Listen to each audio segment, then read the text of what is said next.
They were young, reckless, and madly in love. The story of Bonnie Parker and Clyde Barrow captured the nation's imagination like no other. For 2 years during the Great Depression, Bonnie and Clyde rampaged through the American South and Midwest, becoming notorious outlaws and symbols of rebellion. But how did they rise to infamy, and what led to their inevitable and violent end? Today we're diving into the real story of Bonnie and Clyde. What happened? Setting the scene, the Great Depression. To understand Bonnie and Clyde, we need to start with the backdrop of the Great Depression. By the early 1930s, America was gripped in one of its darkest economic periods. Millions were out of work, banks were collapsing, and many felt abandoned by the government. In a time of desperation, people began to see criminals, especially ones who stole from banks, almost as heroes. Along with figures like John Dillinger and Pretty Boy Floyd, Bonnie and Clyde were seen by some as rebels standing up against a system that had failed them. However, the truth was far less glamorous.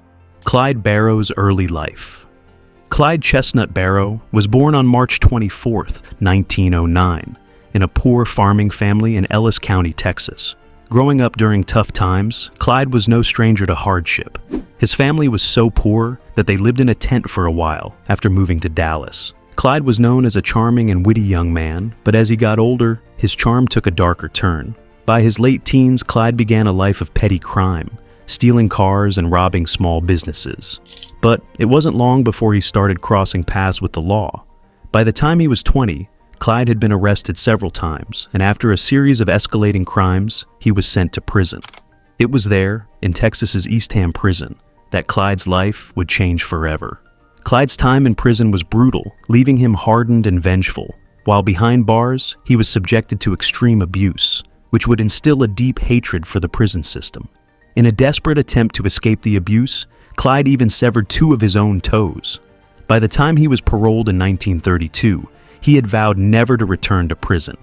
But instead of going straight, he became even more ruthless.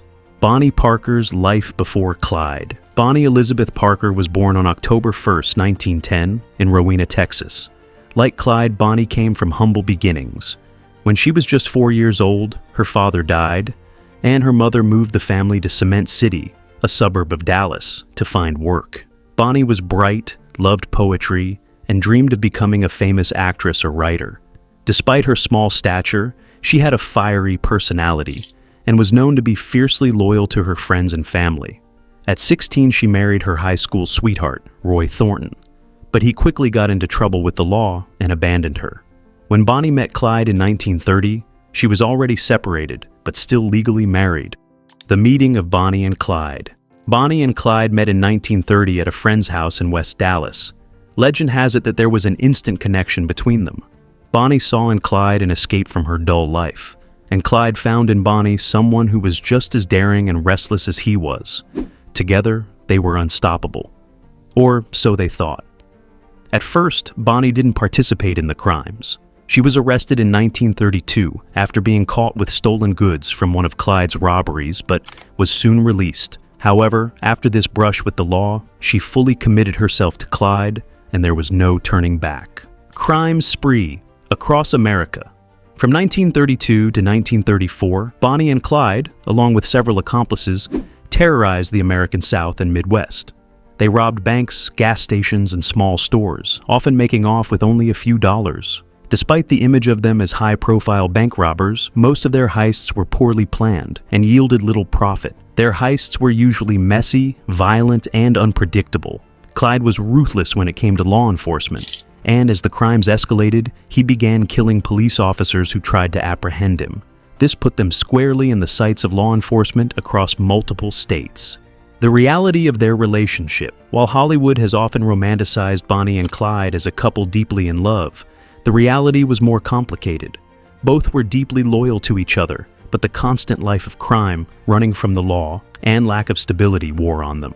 Bonnie even suffered a severe leg injury during a car accident, which left her with a permanent limp and in constant pain. Yet, she refused to leave Clyde, even as the violence grew more intense. Bonnie was reportedly injured so severely that Clyde often had to carry her. Their life was far from glamorous, living out of stolen cars, hiding in the woods, and never having a safe place to call home. the final manhunt. As Bonnie and Clyde's notoriety grew, so did the determination to catch them. By early 1934, law enforcement officials were desperate to put an end to the Barrow Gang's reign. Texas authorities recruited former Texas Ranger Frank Hamer, known for his dogged pursuit and toughness, to lead a posse dedicated to tracking down the pair. Hamer and his posse relentlessly followed Bonnie and Clyde's movements across Louisiana and Texas, tracking their patterns and anticipating their next moves. Finally, on the morning of May 23, 1934, they got the break they were waiting for. With the help of an informant, Hamer learned that the couple would be traveling down a remote road in Bienville Parish, Louisiana. The ambush, the end of Bonnie and Clyde. At dawn on May 23, 1934, Hamer and his men set up an ambush along a small road near Gippsland, Louisiana. They waited, hidden in the bushes, for hours. Then, just after 9 a.m., Bonnie and Clyde's car appeared. Hamer and his men opened fire immediately, unleashing a barrage of bullets. In total, over 130 rounds were fired into the car, and Bonnie and Clyde were killed almost instantly. The scene was brutal, with bullets tearing through the car and its occupants. The couple's bodies were so riddled with bullets that their families struggled to recognize them. The aftermath and legacy news of Bonnie and Clyde's death spread rapidly, and soon a crowd gathered at the ambush site. Despite the horror of their crimes, many people saw them as tragic romantic figures, victims of a broken system. Their legend only grew after their deaths, cementing Bonnie and Clyde as icons of rebellion and doomed romance. Over the decades, Bonnie and Clyde have been immortalized in books, songs, and movies. The 1967 film starring Warren Beatty and Faye Dunaway catapulted their legend into popular culture, portraying them as anti-heroes instead of criminals. Today, they are still remembered as symbols of the Great Depression's desperation and defiance. But it's important to remember the truth. Bonnie and Clyde were young people drawn into a violent life, leaving a path of destruction and heartbreak.